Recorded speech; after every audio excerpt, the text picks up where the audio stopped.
Hey guys, so unhappy Knicks fan back here. I had a little idea, right? I was kind of looking at the NBA offseason, right? And I'm trying to think where coaches are going to go, what's going to happen with all of that. And I started going down the line with D'Antoni's career. And Mike first started in Phoenix, and I remember Steve went back to Phoenix after leaving Dallas, if I'm not mistaken, because Mark Cuban didn't pay Steve what Steve thought he was worth. I think Phoenix gave him more money, and Mark talks about how he wishes he would have kept him. But the reason Mark had let him go then was Steve was a good player, and he was getting older, and if I'm not mistaken, medical reports showed the back would have issues, and Mark didn't feel comfortable paying Steve a lot of money. Mark was like, he's probably going to regress, etc., so on and so forth. And he ends up going to Phoenix. And in Phoenix, under Mike D'Antoni, Steve puts up great numbers and is MVP 2 years back-to-back. And then Mark goes, dang it, I should have kept him. Hindsight decision. Hindsight. But really, Mark probably, in all honesty, made the right decision at that point in time because he didn't know what Steve was going to be. Like, look at Stoudemire. The Phoenix Suns weren't going to bring back Stoudemire in 2010 because reports said the back and they weren't sure what he wanted or the contract that Stoudemire was looking for. So he went to New York, and you know the story. Dolan shovels out a bunch of money. New York is back. And no. Stoudemire had one great season and then is back. Just never let him be healthy again. Good player, great player, but not able to stay healthy. Now, how does that go back to what we're trying to look at? Sorry, guys. My arm was getting a little tired. So, what I'm thinking, we look back at Steve, right? And Steve went from Dallas, where he put up good numbers, to Phoenix, and now he's an MVP. D'Antoni and his system made Nash put up better numbers. It let Nash be the point guard that he really is, the pass-rush point guard with a nice jumper, and it made him look astounding. It made him look like the MVP 2 years back-to-back. Now, he goes to New York, and I'm a Knicks fan. The Knicks haven't been good in a long time. So he didn't have a lot of success, but he made Jeremy Lin look like an all-star. Granted, it was like for 14 days. It was like for 2 weeks. We had Linsanity, and then Lin kind of came back to earth. If, again, I'm not mistaken. I'm pretty sure that, I think it was like a 2-week stretch that Lin just put up crazy numbers. Then the NBA figured him out, so on and so forth. If he gets injured, he runs into the Heat shut him down, he gets injured, and then D'Antoni leaves because Melo and him can't get along. People say Lin stopped producing at the level he was producing because of Carmelo. Was in the locker room. I can kind of see where it's coming from, but I don't really want to talk about that. He made Lin, who never looked like an all-star again, except maybe when he was off the bench in Charlotte, he looked pretty good. He never looked like that again. But in D'Antoni's system, he looked like a star there for a while. What could have been? Then he goes to LA, and Steve's old. Kobe's older, and Kobe's not that type of player. He kind of doesn't work out. He has 2 big men. He doesn't play that style. Dwight, he makes Pau Gasol come off the bench. The whole nine. It wasn't a good outing in LA, but LA didn't have the players for him, right? Right. Then, we're going to keep going. He goes to, if I'm not mistaken, Houston. James Harden. Now, James Harden's a ball-dominant player. James Harden was already an all-star. But with D'Antoni, Harden became one of the most efficient scorers in the game during the regular season. Playoffs, but that's for another day. Now, why do I bring this up? I think, so D'Antoni was going for the Sixers job because the Sixers are a team that could win now. But then Doc got fired. or walked away, mutually parted ways, and went and got the job in Philly in like 24 hours. That's awesome. But now Mike is being talked about, like you'll hear Stephen A. Smith say, he should go take the Indiana job. Honestly, I think there's a job better for him.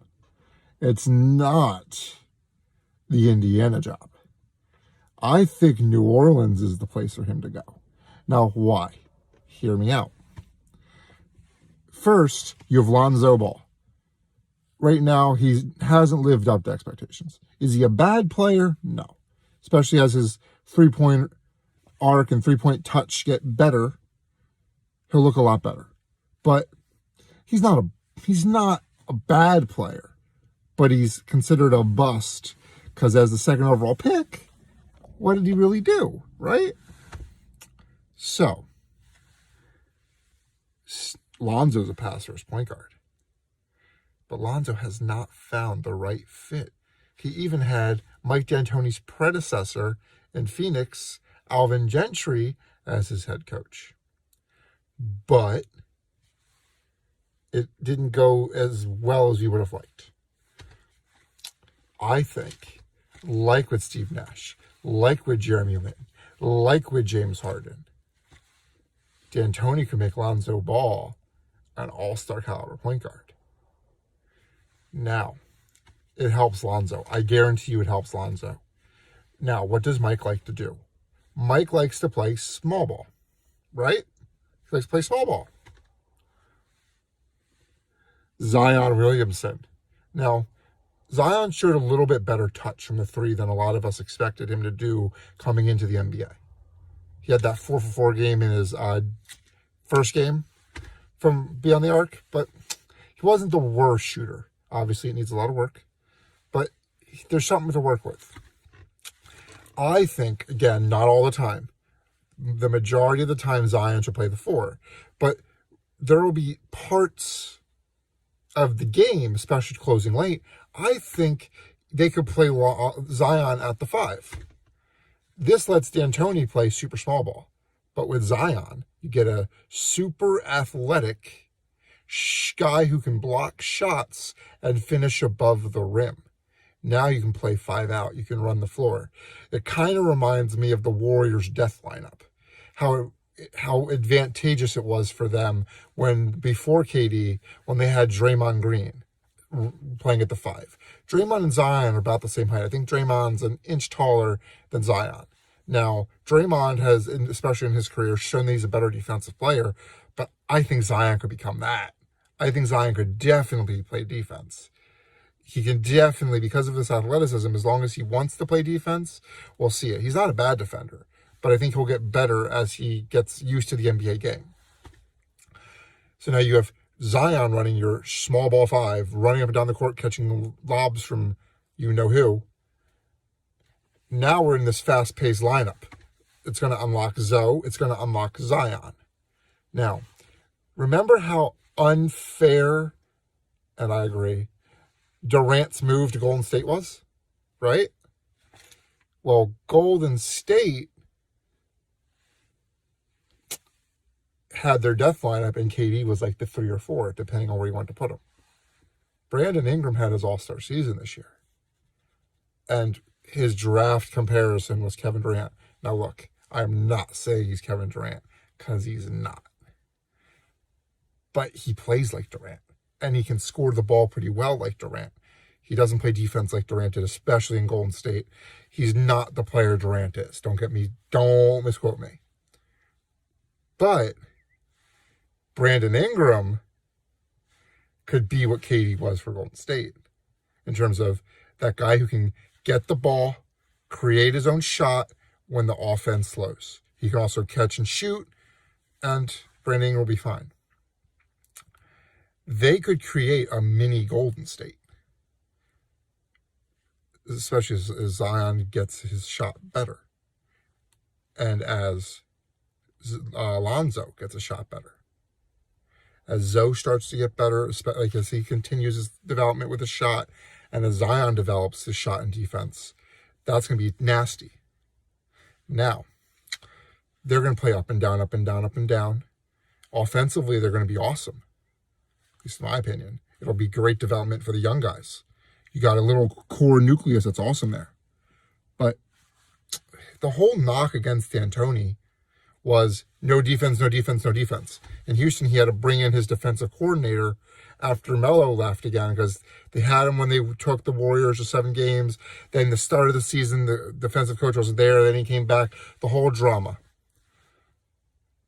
But Harden never played defense until recently. Like, Harden wasn't known for defense. Nash wasn't known for defense.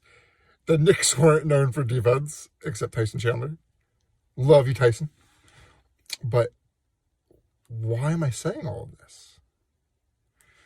Because it was Lonzo. He can play make and he can defend. He's a good defender. And I haven't even mentioned former All-Star Jrue Holiday. I think Damian Lillard would agree that your boy Jrue can play defense. Now you have Jrue and Lonzo in the backcourt, playing the 1 and 2 respectively. Lonzo handling most of the point guard responsibilities, Jrue being your off-ball creator who can also shoot, and then you have BI as your main scoring option, right? Your backcourt can defend. Zion, I'm guaranteeing you can learn how to defend. At least I think he can learn how to defend. Now you have players who not only want to play up and down, who can play fast-paced the way D'Antoni wants, but they're natural defenders. D'Antoni doesn't have to teach defense. D'Antoni just has to tell the guys, play defense. Now he's saying, we want to play fast. Let's get a stop on this end and push up the court. Let's run a couple of traps. Let's do X and Y. Get the ball on the defensive end and just run with it. I think D'Antoni could help unlock a couple of these young guys. And I think the young guys could unlock D'Antoni's offense. One day I was just sitting here and I was like, wait a second. This is like an awesome scenario. Now, does it happen? I don't know. But I think it would be a great scenario for both sides. Let me know what you think in the comments section. But I'd love to see that. Zoe becoming the all-star he's supposed to be with that team, with Jrue and Zion and Brandon Ingram. That'd be awesome. Okay, well, let me know what you think in the comments, guys. Thanks for watching. Bye.